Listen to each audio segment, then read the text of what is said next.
orang yang diberkati oleh Allah Subhanahu Wa Taala dalam usaha dia, Allah Taala orang-orang yang soleh insya-Allah. Dan juga permata yang hilang guru kepada saya bersemayang di Masjid Haji silap Ustaz Adlan. Banyak juga menyumbang ilmu-ilmu hadis di sekitar kawasan Kuala Lumpur, Selangor ni. Dan banyak ustaz-ustaz personality banyak berguru dengan beliau. Beliau juga membawakan syekh-syekh daripada luar negara secara percuma diajarkan kepada umum, tidak ada bayaran, di komplek Sri Kembangan sana, dinamakan Tirmizi Center. Beliau pengasas dia. Jadi permata-permata yang Allah Subhanahu Wa Taala ambil pada kita pada hari ini, sebenarnya kita perlu ganti. Mereka ni Allah dah ambil mereka, jadi pelapis daripada mereka ini kena terus berusaha dan meningkatkan kualiti meninggalkan dunia ni. Allah Ta'ala sendiri berfirman, kullu nafsin dha'iqatul maut. Setiap jiwa ni pasti akan merasai kematian. Jadi bila sampai giliran kita, mudah-mudahan kita dah bersedia untuk menghadapi hari kematian kita. Hari ni kita tahu hari lahir kita bila kita ambil grade kita, habis tahun SPM kita, bila kita convo kita punya bachelor kita, degree kita, tarikh perkahwinan kita. Tapi kita tak tahu tarikh bilanya kita akan meninggalkan dunia ni. Jadi setiap daripada kita kena buat persiapan. Bukan kita nak cerita hari ni, ceritakan bila manusia ni cintakan kehidupan, maka dia akan takut akan kematian. Seperti mana orang-orang Yahudi, mereka ni sangat-sangat takutkan kematian, sehingga mereka mencuba untuk cari satu jalan untuk membuat satu sistem yang mereka boleh dapat kehidupan abadi dan sebagainya, untuk mereka boleh kekal hidup. Sebagaimana zaman Nabi Musa AS, umat-umat terdahulu hidup ratusan tahun, tetapi mereka inginkan sebagaimana orang-orang terdahulu mencapai umur ratusan tahun, mereka juga menginginkan kehidupan seperti itu, yang mana tak nak mati, tak nak meninggalkan dunia ni. Jadi kita sebagai umat Islam yang mana yakinnya ada hari kehidupan, adanya hari selepas hari kematian itu, yang mana kita akan teruskan dengan amalan yang kita bina di semasa usia kehidupan kita ini, 60 tahun, 70 tahun, 80 tahun ni, untuk mendapat ataupun melepasi halangan-halangan yang akan Allah Subhanahu Wa Taala adakan. Sebab apa Nabi SAW diperintahkan oleh Allah Subhanahu Wa Taala dalam waktu yang singkat, tetapi padat dengan manfaat, penuh dengan keberkatan yang Allah Ta'ala bagi dalam usia ataupun Islam yang mana Nabi SAW sebarkan dalam masa 23 tahun itu. Maka Allah Subhanahu Wa Ta'ala telah amkan Islam ini ke seluruh alam, sehingga hari ini kita dapat merasai kenikmatan Islam itu sendiri. Sebab apa kita dipanggil Islam itu sebagai nikmat? Setiap perbuatan kita mengikuti apa yang ditunjuk ajar di dalam agama Islam, semuanya dapat ganjaran yang besar di sisi Allah. Sehingga kan kita beri suapan makanan kepada anak-anak kita, isteri kita, itu menjadi ganjaran pahala di sisi Allah Subhanahu Wa Taala. Cumanya Allah Taala larang kita daripada maksiat kepada Allah Subhanahu Wa Taala. Mudah-mudahan hari ini kita berusaha ke arah yang lebih baik, ke arah yang mana menuju kepada Allah tu dalam keadaan yang sempurna, dalam keadaan yang Allah Ta'ala gembira pada kehidupan kita pada hari ini. Jadi disebabkan itulah, Alhamdulillah tuan-tuan dapat hadir lagi dan lagi dalam majlis muzakarah ataupun kuliah di antara slot daripada maghrib hingga ke waktu isyak. Hari ini kita dapat lihat bagaimana manusia menghabiskan usia mereka, kadang-kadang dalam kesibukan kerja terpaksa balik lewat malam, kan? nak tunggu apa, jalan tu jadi lengang. Ada untuk ihtiyatan ataupun berjaga-jaga supaya tidak terlepas fardu maghrib. Ada yang bertolak daripada tempat kerja dia selepas waktu maghrib. Jadi pelbagai manusia pada hari ini rata-rata duduk di atas jalan raya hampir 3 hingga 4 jam. Kalau kita yang duduk di kawasan Semenyih ni, yang bekerja di KL, mungkin hampir 1,5 jam kalau hari-hari yang sesak dengan trafik. Belum lagi dengan ada kecederaan dan sebagainya. Jadi itulah untuk apa kita fikir, untuk mencari keperluan untuk beri kepada keluarga. Tetapi yang lebih utama sebenarnya, apa yang Nabi SAW tunjuk, selain daripada manfaat pekerjaan yang kita usahakan untuk keluarga kita, kita juga perlu usahakan din, jalan millah Islamiyah ataupun millah Ibrahimiyah, sebagaimana seluruh Nabi-Nabi alaihi wassalatu wassalam diutuskan kepada manusia ini untuk banyakkan tujuan kita tu atas maksud menuju kepada Allah Subhanahu Wa Taala. Bukan meminggirkan perkara yang lain, bukan meminggirkan keluarga, malah di dalam usaha ibadah, pekerjaan usaha kita, kerja buat kita, di situ juga ada kerja mengajak manusia kepada Allah Subhanahu Wa Taala. Sebab apa? Hari ini Allah Taala dah tunjukkan kehebatan dia, sebagaimana Allah Taala telah tunjukkan juga di masa zaman Nabi Musa.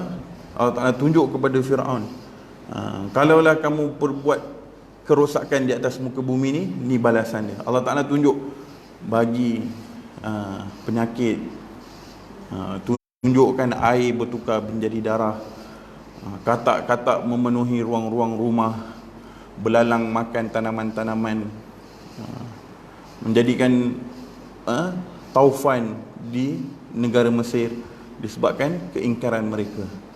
Hari ini Allah Ta'ala tunjukkan sekali lagi satu wabak yang boleh berjangkit kepada kita, supaya persiapan kita kepada Allah Subhanahu Wa Ta'ala ni jangan ada leka. Allah tak nak kita leka sedikit. Sebab apa? Perkara iman, perkara tauhid ni sepatutnya daripada minal mahdi ilal lahdi, daripada buayan lagi sehingga ke liang lahat ni perlu diterapkan. Hari ini anak-anak kita diterapkan dengan sirah ataupun sejarah yang menyalahi daripada agama Islam, yang mana tidak membentuk daripada pembelajaran dia, tidak membentuk akal dia untuk memikirkan agama Allah Subhanahu Wa Taala. Hari ini diusahakan bagaimana satu orang budak ni dia boleh menjalani kehidupan dia sahaja, tetapi tidak mengajarkan dia bagaimana untuk menuntun dia kepada Allah Subhanahu Wa Taala. Jadi ibu bapa terpaksa berhempas pulas memikirkan bagaimana jalan untuk mendidik anak ni supaya cinta kepada rumah Allah Subhanahu Wa Taala. Sehingga hari ni orang banyak buat kiasan. Kalaulah takut kena wabak dan sebagainya, datanglah tempat yang paling kosong sekali, dia kata. Tempat paling kosong, dia kata, di rumah Allah, kata. Dia kata lebih-lebih lagi waktu subuh. Waktu subuh yang mana kita pun, Allahu Akbar, orang muda ke, orang tua ke, kanak-kanak ke, perlu kena ada satu keazaman yang kuat untuk bangun qiyamul lail. Jadi untuk dapat kekuatan qiyamul lail tu, Nabi bagi tahu, jaga perut kita. Perut kita ni kalaulah kita penuhi dengan perkara-perkara yang boleh mengalahkan kita untuk bangun subuh, maka berhati-hatilah. Lebih baik makan jam pukul 6 tu dah selesai makan. Jam pukul 7 tu sebelum kita datang maghrib dah selesai kita punya makan. Kalaulah ada kenduri tahlil pun, kalau boleh ambil, kalau ada yang bagusnya, biarlah bawa bekal tu lah, bungkus. Sebab apa? Kita nak kosongkan badan kita. Lebih-lebih lagi sekarang ni dah nak dekat Ramadan, kita kena berlatih diri kita berpuasa pula ni. Sekarang berpuasa penuh dalam bulan Syaban tu. Sebab apa Nabi kerap berpuasa? Nabi bagi tahu dalam hadis yang menyatakan bahawa dalam setahun ada satu bulan yang mana akan diangkat. Ada dua, antara dua bulannya, sama ada bulan Ramadan ataupun bulan Syaban, akan diangkat amalan selama setahun, akan diperlihatkan di hadapan Allah Subhanahu Wa Taala. Amalan harian kita pun diperlihatkan oleh Allah Subhanahu Wa Taala.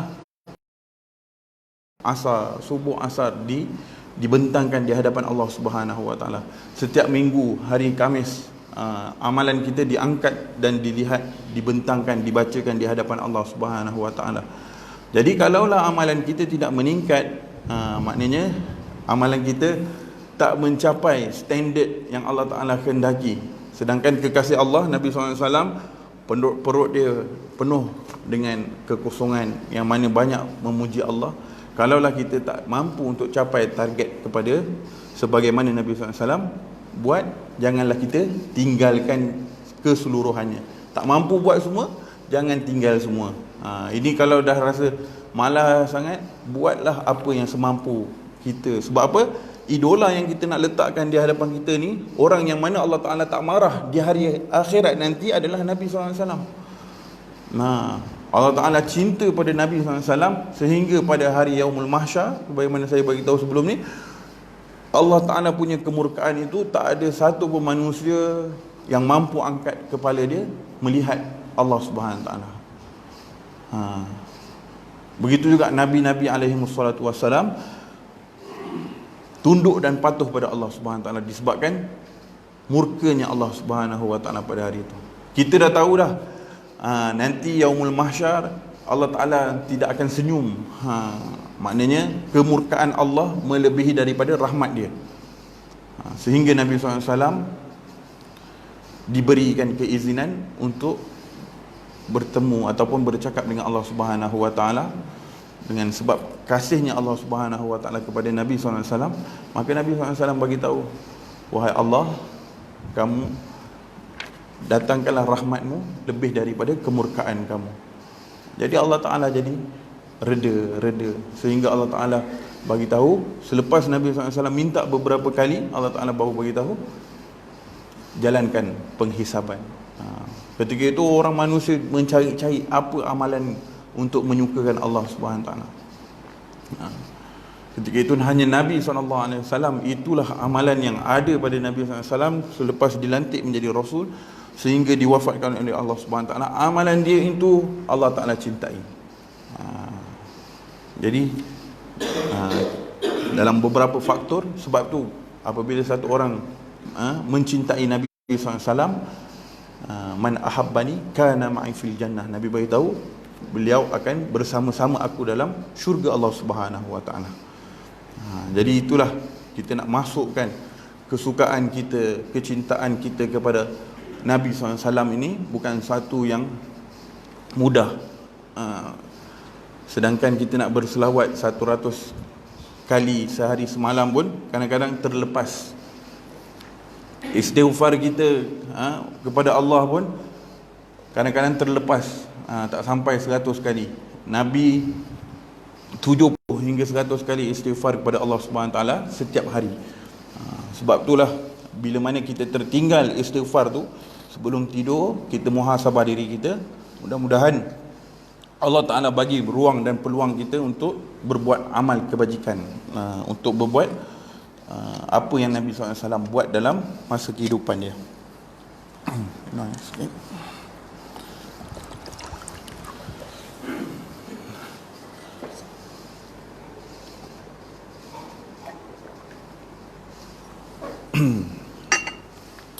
Jadi hadirin yang dimuliakan oleh Allah Subhanahu Wa Ta'ala, kita muzakarah bab akhirat lah.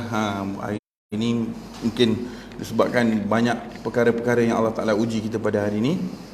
Mudah-mudahan dengan sedikit perkongsian daripada saya mengenai cerita mengenai kematian tu mengingatkan diri saya juga dan juga kepada tuan-tuan dan puan-puan. Mudah-mudahan dengan kita dapat mempersiapkan diri kita itu, kita dapat tambahkan amalan kita. Sebab apa? Nabi SAW semasa peperangan Khandaq, Nabi SAW semua para sahabat ketika itu di Madinah dikepung. tidak ada jalan keluar ataupun jalan masuk untuk membuat satu laluan ataupun perniagaan kepada orang-orang luar.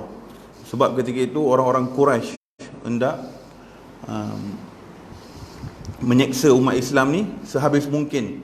Kalau boleh hari Yaumul Ahzab itu dia nak binasakan seluruh penduduk Madinah dan juga orang-orang Islam. Ketika itu orang-orang Yahudi bersama-sama dengan orang Quraisy bersepakat untuk menghabiskan Nabi bersama sahabat-sahabat yang ada di dalam Madinah. Jadi ketika itu Nabi SAW telah semasa korek Khandaq itu, maka Nabi SAW telah memukul batu batu yang sangat besar, yang mana dengan batu tersebut sahabat-sahabat bagi tahu kami tak mampu, disebabkan kelaparan mereka itu, mereka tak mampu untuk memecahkan batu yang ada di Khandaq tu untuk membuat parit. Jadi Nabi SAW telah memecahkan. Kita tahu Allah Subhanahu Wa Taala berikan kekuatan kepada Nabi SAW ini seperti dua orang lelaki. Jadi Allah Ta'ala bagi kekuatan kepada Nabi SAW untuk pecahkan. Di situ Nabi SAW, Allah Ta'ala telah nampakkan dia kemenangan, ataupun umat Islam ini akan mendapat kesejahteraan di hari-hari yang akan datang, yang mana di zaman yang bukan di zaman Nabi SAW pun Allah Ta'ala telah tunjukkan kepada Nabi SAW. Jadi Nabi SAW ketika itu sangat gembira. Nabi bagi tahu, hari ini dengan sebab kelaparan yang kamu hadapi pada hari ini, Allah Ta'ala telah buka harta dunia ni di hadapan kamu pada masa akan datang. Selepas selesai daripada korek daripada Khandaq tersebut, ada satu sahabat ni mengajak Nabi SAW untuk datang bertamu di rumah dia untuk makan. Sedangkan pada waktu itu umat Islam yang mana bekerja hampir 1,500 orang yang bertugas untuk menggali parit Khandaq tersebut. Kemudian Nabi SAW pergi ke rumah si fulan tersebut bersama dengan rombongan dia. Jadi isteri pada sahabat ni bagi tahu, abang, hari ini makanan kita untuk menjamu Nabi saja. Kenapa mengajak orang lain datang ke rumah ni? Sebab apa? Untuk jamu makan ni kena ada izin tuan rumah. Jadi tuan rumah bagi tahu, memang dia ajak Nabi SAW, tapi seluruh sahabat-sahabat ketika itu pun sedang mengalami kelaparan. Jadi apa yang dibuat, Nabi SAW mula-mula dipanggil, kemudian diceritakan tentang makanan yang ada pada hari yang nak diberikan kepada Nabi SAW. Kemudian Nabi SAW telah dengan mukjizat yang Allah Ta'ala bagi pada Nabi, maka Nabi kata jangan buka tudung penutup ni sehingga seluruh orang makan. Jadi ketika itu Allah Ta'ala telah tunjukkan di hadapan sahabat mukjizat Nabi SAW. Selain daripada di celah-celahan Nabi ini boleh terbitnya air daripada celahan-celahan jari Nabi SAW, begitu juga mukjizat yang Allah Ta'ala bagi kepada Nabi SAW juga, makanan itu menjadi berkat. Makanan yang sama untuk jumlah 15 orang dicukupkan menjadi jumlah untuk 1,500 orang. Jadi keberkatan yang Allah Subhanahu Wa Ta'ala berikan kepada kita ni, begitu juga sebenarnya tubuh kita ni pun ada makanan yang berkat yang dalam menjadikan semangat kita untuk beribadah pada Allah. Tapi kalau yang dah berlebihan ni, jadilah macam saya ni dah terlebih dah makan ni kan. Jadi perlu juga dijaga kesihatan. Sebab apa? Benda yang lebih bernilai daripada, selain daripada agama yang kita nak menjaga dia, kesihatan tubuh badan. Tanpa kesihatan, maka bagaimana kita nak menjaga agama kita dengan sempurna? Sebab apa? Allah Ta'ala bagi kesihatan yang cukup kepada kita ni untuk kita bertemu Allah Subhanahu Wa Ta'ala pun dengan keadaan sihat. Kita tak naklah, sebab apa? Sahabat-sahabat apabila mereka berjuang di jalan Allah Subhanahu Wa Ta'ala, mereka dah ada bukti tangan mereka dipotong, telinga mereka dipotong, hidung mereka dipotong, badan mereka dicalakan dengan pedang-pedang. Kita hari ini Allah Ta'ala lahirkan kita dalam keadaan tak ada cala pun, sikit pun. Tapi dalam masa pekerjaan kita pergi untuk mencari nafkah untuk keluarga, kadang-kadang tercalar sedikit, itu mudah-mudahan menjadi bukti kita di hadapan Allah. Walaupun kita tidak pergilah berperang ataupun berjuang sebagaimana sahabat-sahabat, tetapi dengan asbab kita juga pengorbanan untuk kita agama, mencari nafkah untuk keluarga dan membelanjakan untuk orang lain, membantu umat Islam yang lain. Mudah-mudahan Allah Ta'ala jadikan, kalaulah kita ni diuji dengan kemalangan dan sebagainya, mudah-mudahan itulah menjadi sebab ataupun modal untuk kita minta ihsan daripada Allah Subhanahu Wa Taala. Sebab apa? Sahabat ni di dalam peperangan Khaybar itu dalam keadaan lapar. Dan ada yang mengatakan peperangan itu hampir bermula dalam bulan puasa juga. Lama mereka kepung di keadaan Madinah pada waktu itu, sehingga Allah Subhanahu Wa Taala putuskan untuk Allah Ta'ala hapuskan dan beri kemenangan kepada umat Islam, disebabkan keyakinan yang tinggi mereka kepada Allah. Dan Allah Ta'ala tunjukkan, Allah Ta'ala tak jadikan peperangan itu, Allah Ta'ala hantar angin saja untuk halau seluruh lebih kurang 10,000 tentera Ahzab untuk balik ke kampung halaman mereka. Tak ada satu pun di kalangan umat Islam ni pergi terjah untuk berperang seperti mana di dalam peperangan Badar dan Uhud. Di dalam peperangan Ahzab tu Allah Ta'ala tengok mental setiap orang Islam ni, bagaimana untuk menjadi ketahanan mereka kalaulah negara-negara mereka dikepung dan sebagainya, bagaimana persiapan mereka. Jadi Allah Ta'ala telah susun atur kehidupan Nabi SAW 10 tahun di Madinah, dalam keadaan orang rasa bagi tahu apa, tak aman langsung lah. Dalam masa 10 tahun untuk membina Islam pada waktu itu, tidak ada keamanan. 5 tahun yang pertama Allah Ta'ala bagi ujian, peperangan Badar, peperangan Uhud, peperangan Ahzab dan sebagainya. Jadi tahun yang ke-6 Allah Ta'ala telah hantar, suruh Nabi SAW pergi pula ke Mekah. Dah ambil semua orang, dah buat gencatan senjata. Nabi SAW telah utus utusan-utusan untuk dakwah kepada orang-orang yang belum memeluk Islam lagi. Ada yang terima, ada yang tidak terima. Jadi begitulah yang utamanya sebelum kita meninggalkan kehidupan dunia ini. Mudah-mudahan kita ni semua Allah Ta'ala bagi afiat. Afiat tu kesihatan luar dan dalam. Sebab hari ini Sayyidina Aisyah bagi tahu, bid'ah pertama yang umat Islam buat adalah apa? Makan sehingga kenyang. Sebab apa? Dalam hadis sahih yang menyatakan bahawa kami keluarga Muhammad SAW tidak pernah makan 3 hari berturut-turut dalam keadaan kenyang. Maknanya 1 hari berlapar, 1 hari kenyang, dan 1 hari berlapar. Maknanya 2 hari lapar, 1 hari kenyang. Maknanya kami tidak ada pernah makan sehingga kenyang, sehingga Allah Subhanahu Wa Taala mewafatkan Nabi SAW. Bayangkan ketika mana Nabi SAW hidup di kalangan umat Islam pada waktu itu, mereka dalam keadaan qanaah, cukup apa yang ada, cukup untuk mereka hidup dalam keadaan yang sederhana. Sebab apa? Satu hari tu Nabi SAW keluar dalam keadaan lapar. Nampak Abu Bakar bagi tahu, wahai Rasulullah, kamu nak pergi mana ni? Sedangkan kedua-duanya lapar. Datang pula Saidina Umar pun lapar juga. Masing-masing tunjukkan perut diikat dengan batu di perut mereka. Satu batu di perut sahabat Nabi SAW, singkat baju dia ada 2 ketul batu. Sebab apa? Apa yang menimpa pada Nabi SAW, kalau satu orang yang lapar, Nabi seumpama dia lapar 2 orang. Sebagaimana Allah Ta'ala bagi kekuatan dia seperti 2 orang. Kalaulah ditimpa kesakitan ataupun juga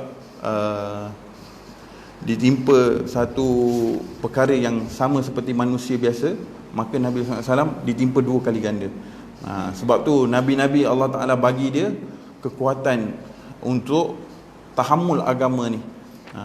Jadi kita sebagai umat Nabi SAW hendaklah membuat persiapan daripada segi zahiriah dan juga batiniah. Jadi begitulah Nabi SAW sentiasa berpuasa Isnin dan Khamis supaya apa? Amalan Nabi bagi tahu sebab apa wahai Rasulullah kau berpuasa Isnin dan Khamis?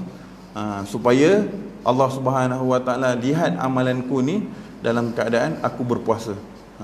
Dan Allah Subhanahu Wa Taala bagi tahu seluruh amalan yang kamu kerjakan itu ada ganjaran dia, yang mana solat, sedekah, solat sunat dan sebagainya, ada amalan dia tersendiri. Tetapi kalau puasa ni aku yang akan bagi ganjaran kepada kamu. Jadi Allah yang akan cukupkan kita apabila kita berpuasa. Sebab tu hari ni kita nak biasakan ataupun tahankan diri kita ni dengan berlapar. Saya cakap ni untuk diri saya lah, berusaha sama-sama untuk biasakan berlapar. Sebab apa, apabila badan kita ni ringan, Allahu Akbar, nak bangun qiyamul lail pun tak berkira dah. Boleh je.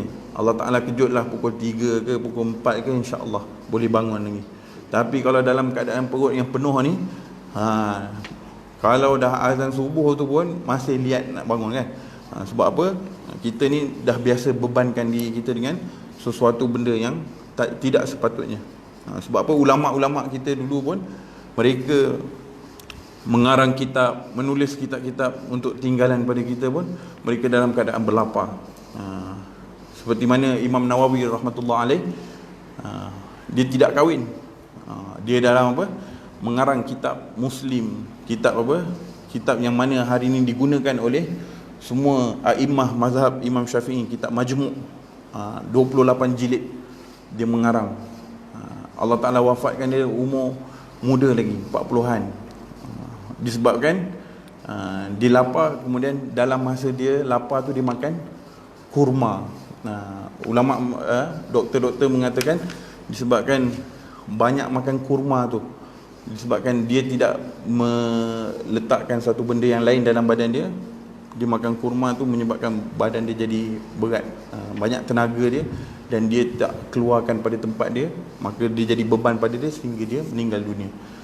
Jadi itu antara permata-permata yang mana kita sangat cintalah, seperti Imam Nawawi tersebut. Jadi hari ini kita minta supaya Allah Subhanahu Wa Taala berikan afiat kepada kita, sebagaimana Allah Taala telah berikan afiat kepada sahabat-sahabat. Dalam medan perang pun Abdullah bin Rawaha radhiyallahu anhu dalam peperangan menghadapi kaum musyrikin, 3 hari tak makan, sehingga diberi oleh pembantu dia seketul daging. Dia bagi tahu Ja'far bin Abu Talib telah meninggal dunia. Kemudian pemimpin yang kedua meninggal dunia. Hari ini aku masih nak makan lagi ketulan daging ni, sedangkan sahabat-sahabatku telah bertemu Allah Subhanahu Taala. Dia tinggalkan daging tu dan dia terus ke medan peperangan dan syahid di sana. Jadi hari ini kita nak membuat persiapan kita bagaimana kita. Saya sentiasa mengingatkan, adakah kita ni berada di soft hadapan untuk membantu agama Allah Subhanahu Taala, ataupun di barisan tengah, ataupun di barisan belakang, ataupun di gerabak yang belakang sekali. Jadi kita kena nilailah diri kita pada hari ini. Mudah-mudahan Allah Subhanahu Wa Taala berikan kesejahteraan dan juga kesihatan yang baik. Jadi dalam masa itu sahabat walaupun sibuk dengan berperang ataupun untuk meninggikan kalimah Allah, sahabat juga tidak tertinggal dalam ilmu-ilmu mengenai ilmu Allah Subhanahu Wa Taala, yang mana ilmu yang ada pada sahabat ini merangkumi dengan segala-galanya, supaya apa, mereka ni tidak terpesong daripada apa yang dibawakan, dan apa yang Nabi SAW sabdakan pada mereka, mereka yakin bahawa ini adalah perintah Allah, ini adalah apa yang Allah Ta'ala suka. Dan sehingga itulah mereka tidak menafikan apa yang Nabi SAW bagi tahu kepada mereka, mereka akan terus buat. Hari ini apabila Allah Ta'ala kembangkan Islam pada hari ini sehingga ke zaman kita pada hari ini, Allah Ta'ala banyak kita telah melihat apabila satu umat itu nak membangun, maka adanya peperangan. Di zaman Bani Umayyah juga, yang mana baca dalam biasa Ustaz Sabir tu post tazkirah jiwa tu, umat Islam hari ni pada waktu itu untuk menaikkan pemimpin pun kena bunuh saudara-saudara dia. Kadang-kadang abang dia, sepupu dia, pakcik dia, untuk apa? Untuk mengambil peralihan kuasa itu. Jadi Allah Ta'ala melihat dalam keadaan yang Allah Ta'ala jadikan, bukan sahaja di dalam generasi Islam, begitu juga orang-orang kafir pun, kalau kita lihat daripada sejarah mereka, untuk perluasan kuasa mereka untuk menjajah satu negara tu, mereka kena bunuh sesama keluarga, maka dia akan diangkat untuk menjadi ketua dan pemimpin. Jadi apabila Islam bawa hak dan kebenaran, maka Allah Ta'ala akan membantu kita dalam memartabatkan Islam dalam kehidupan kita. Sebab apa? Dalam Islam pun Allah Ta'ala uji untuk mendapat sesuatu kekuasaan, kena ada pertumpahan darah. Sebab apa? Di zaman Bani Umayyah begitu juga, di zaman Bani Abbasiyah juga, dan di akhir sekali di zaman dinasti Uthmaniyah juga berlaku pertumpahan darah, sehingga kerajaan Islam ni habis. Seterusnya digantikan dengan kerajaan kufar sehingga ke hari ini. Jadi apabila Allah Ta'ala ini berikan kita kesempatan untuk menjaga agama kita, mudah-mudahan dengan kekuatan yang kita ada dalam diri kita ni, Allah Ta'ala berikan kita untuk menjaga maruah agama kita, jangan dihinakan oleh orang yang belum Islam. Sebab apa? Mereka ni belum tahu keindahan dalam Islam. Orang yang belum Islam ni kita umpamakan macam orang yang belum makan durian lah. Bila mana orang yang belum makan durian tu, dia akan beritahu apa? Durian ni tajam, susah nak buka, kena pakai pisau, kena hempuk dia dengan batu, kalau tak ada.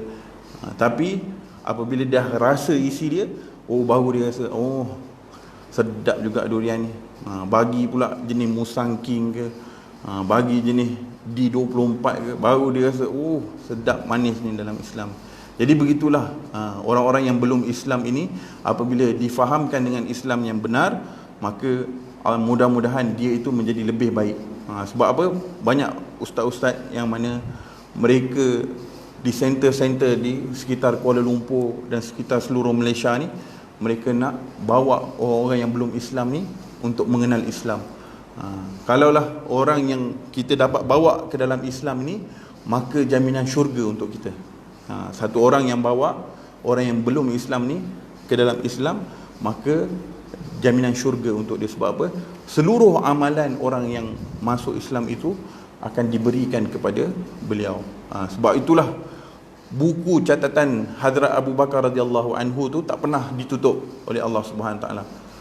Asbab dia mengislamkan 6 orang sahabat yang mana datang berjumpa Nabi SAW, sehingga mereka tu ada di antara dia digelar asyarah mubasyarah. Maknanya orang-orang yang dijanjikan syurga oleh Allah Subhanahu Wa Taala dalam masa hidup dia lagi. Jadi begitu juga Sayyidina Abu Bakar radhiyallahu anhu, sehingga ke hari ini setiap amalan orang Islam yang mana mengajak manusia orang yang belum Islam tu kepada Islam, maka ganjaran dia masuk ke dalam buku akaun Sayyidina Abu Bakar radhiyallahu anhu. Begitu juga sahabat-sahabat yang lain. Hari ini perbelanjaan di Kota Mekah itu ditanggung juga oleh harta warisan daripada Sayyidina Uthman. Siapa yang pergi belanja ataupun belajar di Madinah, dia akan diberi beasiswa dan sebagainya. Dan harta itu adalah harta ekonomi umat Islam yang mana 1400 tahun dahulu Sayyidina Uthman dah belanjakan kepada seluruh umat Islam. Sebab itu hari ini sahabat-sahabat akabirin, sahabat-sahabat ni, mereka dah mendapat apa yang Allah Ta'ala suka. Sebab tu kita hari ini ikutlah mereka. Dengan ikutnya mereka, maka adanya kejayaan. Dan Allah Subhanahu Wa Ta'ala jadikan satu orang pemimpin yang bukan di kalangan orang luar, iaitu Khalifah Umar Abdul Aziz, yang satu orang yang mana berdedikasi dalam agama, sangat mencintakan kehidupan Nabi SAW. Dengan perantaraan dia, Allah Ta'ala jadikan seluruh manusia pada hari itu dalam keadaan tenang dan aman. Sehingga pada zaman beliau juga berlaku apa? Serigala tidak makan kambing-kambing yang dipelihara oleh ternakan orang Islam pada waktu itu. Sebab apa? Begitu adilnya pemerintahan kepada waktu itu, dan juga begitu baiknya Allah Ta'ala jadikan aturan kehidupan pada waktu itu. Allah suka kehidupan beliau dalam mengaturkan kehidupan umat Islam pada itu. Allah Ta'ala jadikan keharmonian dalam agama. Tapi hari ini kalaulah kita masih lagi sibuk mencaci orang lagi, maka Allah Ta'ala sangat murka. Sebab tu Allah Ta'ala bagi azab yang mana tak disangka-sangka. Sebab apa? Apabila satu orang ni mencaci satu orang Islam yang lain, seumpama dia meruntuhkan Kaabah. Jadi apabila kita mencaci satu orang Islam yang lain, seumpama kita mencaci kehidupan agama yang ada dalam diri dia. Walaupun kita tidak suka dengan sifat dia, tapi janganlah sehingga kita keluarkan kata-kata yang tidak sepatutnya. Sebab apa? Nabi SAW bagi tahu, kalaulah kamu tidak suka pada satu makanan itu, janganlah kamu mencela makanan tersebut, tapi kamu beredarlah daripada memakan makanan tersebut. Sebab apa? Itu kalaulah kita makan, maka dia akan jadi rezeki dalam diri kita. Dia akan mengalir daripada tubuh badan kita rezeki tersebut. Kalaulah makanan itu tidak enak untuk kita, janganlah kita mencaci makanan tersebut, kerana mereka juga adalah makhluk Allah Subhanahu Wa Taala. Jadi insya-Allah, mudah-mudahan apa yang saya sampaikan ini memberi peringatan kepada saya dan juga peringatan kepada hadirin dan hadirat yang dimuliakan oleh Allah Subhanahu Wa Taala. Jadi sebelum tutup majlis, insya-Allah tahfiz saya di Miftahul Ulum Hulu Langat Jalan Kuari ada juga untuk buka untuk slot memberi makan pelajar, menyediakan beras dan minyak.